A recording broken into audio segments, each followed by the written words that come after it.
шуруъ аз санаи 13 январ дар шаҳри Хуҷанд реҷаи ниқобӣ расман ҷорӣ карда шудааст.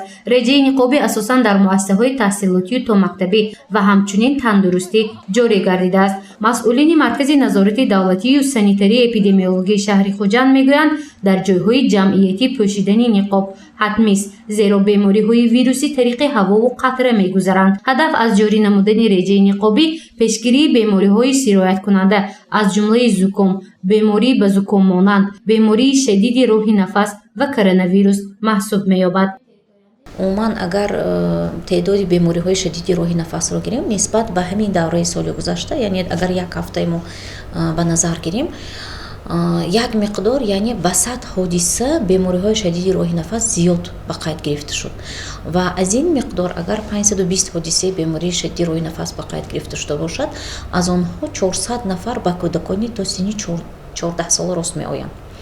аз ҳамин нуқтаи назар мо ба тамоми мактабҳо ва ҳамчунин ба тамоми муассисаҳои тиббӣ, ҳам марказҳои саломатӣ ва ҳам беморхонаҳо чунин амрнома додем, ки бояд ки ба ҳама ҷо реҷаи ниқобӣ риоя карда шавад. реҷаи ниқобӣ аслан агар худи шахси солимро ҳимоя кунад аз бемор шудан, он шахсоне ки бемор мебошанд, онҳо ҳам ҳатто як миқдор атсаи худашонро, сулфаи худашонро дошта метавонанд ва ин вирусҳое ки паҳн мешавад, бемориҳои вирусӣ, то як миқдор сатҳи паҳншавии ҳамин вирусро медорад, яъне анамин ниқоб вирусро медорад. ин ҳам бо ғайр аз ин реҷаи ниқобӣ боз як қоидаҳои худро дорад, ки вай бояд то он муҳлате ки тар мешавад ниқоб бояд ки вай иваз карда шавад дар ҳар 4 соат як маротиба. онро гирифта ба киса монда, баъдан бо гирифта истифода бурдан мумкин не, бо дастoni чиркин ё ин ки ифлос ба он расидан мумкин не. вақти атса задан анамин ниқоб тар мешаваду бо даст кати вай ниқоба мерасем, даст кати бо чашма мо расидани мо мумкин эҳтимолияти осеббинӣ ҳаст. барои ҳамин боз ғайр аз ин боз қоидаи нигоҳдории ниқобро бояд риоя кунем. тахмина Усмонова, мудири шӯъбаи эпидемиологии маркази назорати давлатии шаҳри Хуҷанд мегӯяд, ки то имрӯз 3 нафар сокини шаҳр аз ҷумҳурии мардумии Чин ба Хуҷанд баргаштанд ва хушбахтона дар онҳо ягон аломати коронавирус ошкор нагардидааст. ин далелест, ки санҷида шудааст. феълан дар 27 нуқтаҳои тиббии кишвар ситод ташкил карда шудааст. эпидемиологҳо шахсоне ки аз кишвари мардумии Чин ба Тоҷикистон ворид мешаванд, аз муоинаи пурраи тиббӣ мегузаронанд. натиҷаи таҳлилҳо то имрӯз хуб аст.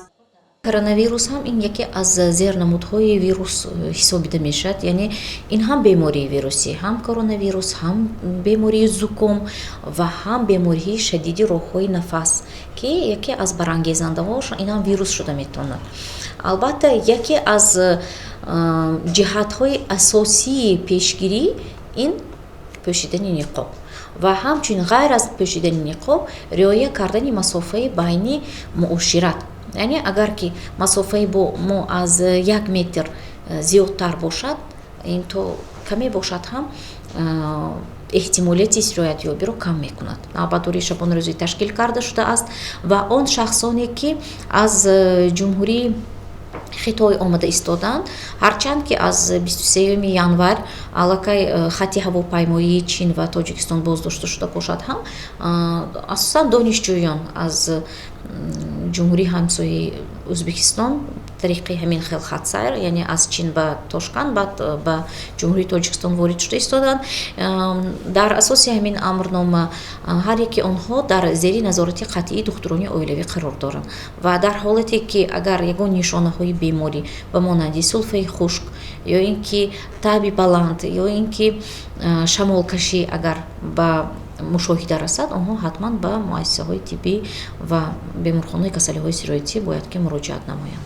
реҷаи ниқоб ҷорӣ шуд, аммо нархи ниқоб дар дорухонаҳо 3 маротиба боло рафт. як адад ниқоб ҳафтаи қабл 50 дирҳам арзиш дошт, аммо имрӯз нархи як ниқоб дар дорухонаҳои шаҳр аз 1.5 то ба 3 сомонӣ боло рафтааст. аз ин ҷост ки коронавирус боиси гарм шудани савдои ниқоб дар Хуҷанд шуд ва соҳибкорон аз талаботи ба вуҷуд омада истифода карда истоданд. ин ҳолат на аз рӯи адолат ва на аз рӯи инсофу одамгарист, то ҳатто дар чанде аз дорухонаҳо ниқоб пайдо нагардид. дар ин дорухона ягон ниқоб намонда аст. Фурӯшанда мегӯяд рӯзи гузашта ҳамаги 60 дона ниқоб буд, аммо имрӯз нест, ҳамашро фурӯхта тамом кардааст. Ва дар ин микроноҳияи 20 ҳамаги 2 дорухона аст ва дар он ҷо низ ниқоб тамом шудааст ва ман барои худам ниқоб пайдо карда натавониста истодам. чун реҷаи ниқобӣ ҷорӣ шуд, барои гирифтани навор аз риояи ин тартибот гурӯҳи кории иттилоотӣ бо тавсияи сардори дафтари матбуотии раиси шаҳри Хуҷанд ба гимназияи рақами 4 рафтем. ин гузарондани суҳбатҳо бо хӯриҳо бо пизишкон бо шахсоне ки бевосита бо ҳамин масъалаҳо сару кор доранд, бо хонандагони муассисаҳои таълимӣ, мураббиёни муассисаҳои томактабӣ, падару модарони онҳо, дигар гузарондани ҳамасола аз назорати духтурон медасмотр мегӯем, гузаронидани хонандагон ҳамин нақшава ҷой дода шудааст ва дар давоми 1 сол ҳамин нақша бояд иҷро шавад тибқи иҷроиши барномаи тарзи ҳаёти солим ки бо қарори ҳукумати ҷумҳурии Тоҷикистон тасдиқ гардидааст. тасмим ҳаст ки дар тамоми муассисаҳои таҳсилотии шаҳри Хуҷанд чорабиниҳову мулоқот ва лексия бо хонандагон гузаронида шавад. ин корҳои фаҳмондадиҳиро идораи ташаккули тарзи ҳаёти солим, маркази назорати давлатию санитарии эпидемиологии шаҳри Хуҷанд дар якҷоягӣ бо шӯъбаи маориф ба роҳ мемонад. ҳадафи он ба таҳлука наандохтани мардум оиди бемориҳои ҷойдошта дар кишвари ҳамсоя, яъне коронавируси чинӣ маҳсуб мешавад.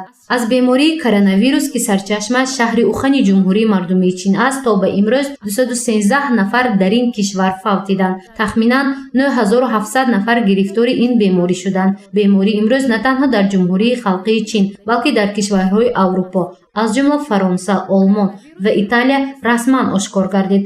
хушбахтона дар Тоҷикистон ва махсусан дар шаҳри Хуҷанд бемории коронавирус ба қайд гирифта нашудааст. аз ин рӯ таҳлука ва сарусадоҳои ҷойдошта дар шаҳри Хуҷандро маркази назорати давлатию санитарии эпидемиологии шаҳр беасос медонад. гузориши Мафнун Шукур ва Наимҷон Аюбов барои барномаи иттилооти Хабар.